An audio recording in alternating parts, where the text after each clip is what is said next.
लेकिन उधर यूपी की बात कर लेते हैं। यूपी पंचायत चुनाव में बीजेपी का परचम लहराया है। जिला पंचायत अध्यक्ष चुनाव में 75 में से 65 सीटों पर बीजेपी की जीत हुई है। 2 सीटों पर बीजेपी के सहयोगी दलों ने बाजी मारी है। समाजवादी पार्टी के खाते में 6 सीटें गई हैं। तो यूपी के लिहाज से अगर हम बात करें तो बीजेपी ने एक तरीके से सब कुछ अपने हाथ में ले लिया है। तमाम जिस तरीके के नतीजे देखने को मिल रहे हैं, सिर्फ और सिर्फ 6 सीटें समाजवादी पार्टी के हाथ में हैं। बाकी ज़्यादातर, मतलब ज़्यादा क्या कहा जाएगा, 99% आप कह सकते हैं इन आंकड़ों को देखते हुए कि बीजेपी और उनके सहयोगियों के पास सीटें चली गई हैं।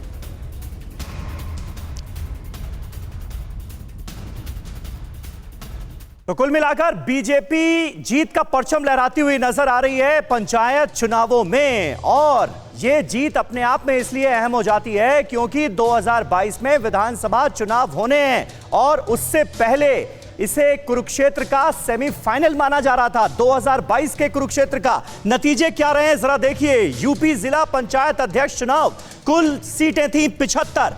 बीजेपी ने 67 सीटों पर, बीजेपी और उसके सहयोगी दलों ने कब्जा कर लिया है क्योंकि 2 सीटें ऐसी हैं जो कि बीजेपी के सहयोगी दल के खाते में गई हैं। बीजेपी के खाते में 65 सीटें आई हैं, समाजवादी पार्टी के खाते में सिर्फ और सिर्फ 6 सीटें आई हैं और अन्य के खाते में 2 सीटें गई हैं।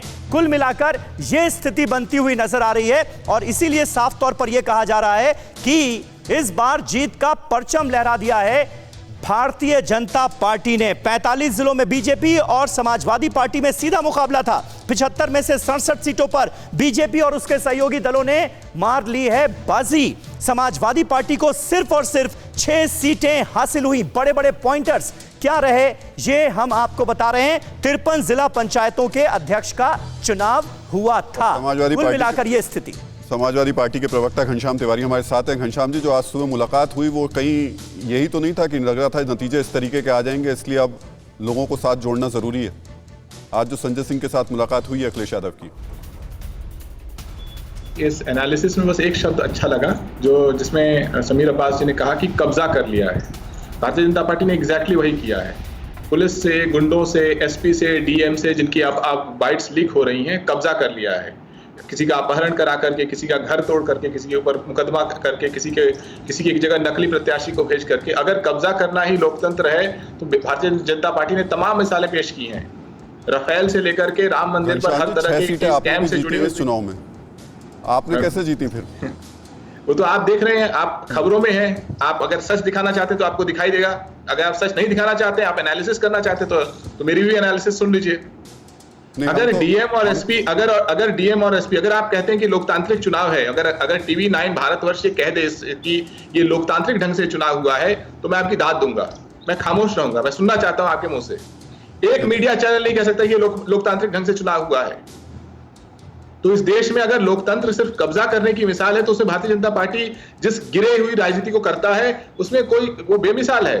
जब अरुणाचल प्रदेश में इन्होंने 11 विधायकों के साथ सरकार बना ली थी, जो कहा जाता है कि जहां ये चुनाव हारते हैं वहां तो सरकार बनाते ही बनाते हैं। बिहार में सरकार बना ली थी। जी, तो फिर इस देश में बार बार कहता हूं हर पार्टी लगभग ऐसे ही काम करती है, कैसे सरकारें बनाती है। सतीश जी, लेकिन ये कह रहे हैं कि लोकतांत्रिक तरीके से ये तो चुनाव नहीं भारतीय जनता पार्टी को डिफेंड करने वाला बयान दे रहे हैं। जीते गए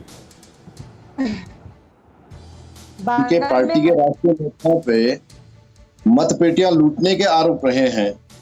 वो लोग लोकतंत्र की बात कर रहे हैं और जिनके जंगल राज से आजिज आकर के पार्टी उत्तर प्रदेश की जनता ने उनसे मुक्ति पाई।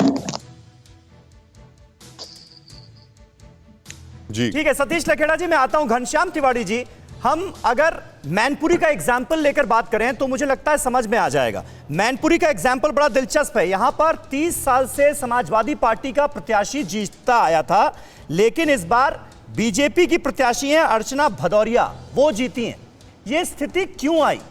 किस वजह से समाजवादी पार्टी के उम्मीदवार को इस बार जीत हासिल नहीं हुई? मैनपुरी का एग्जाम्पल लेके बता दीजिए ना। आप उत्तर प्रदेश में जितने जिले हैं सभी जगह का एग्जांपल लेके बता दीजिए।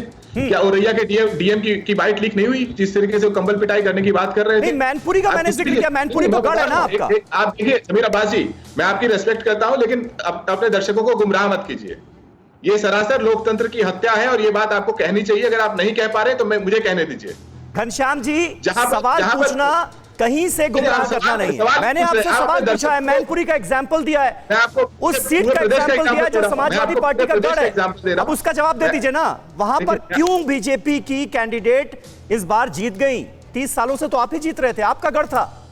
उत्तर प्रदेश में मथुरा का इतिहास रहा है कि कंस ने दहशत में आकर के अपने माता पिता को जेल में डाला। कंस राज किसको जेल में डालेगा, लेकिन वो दहशत समाप्त नहीं होगी।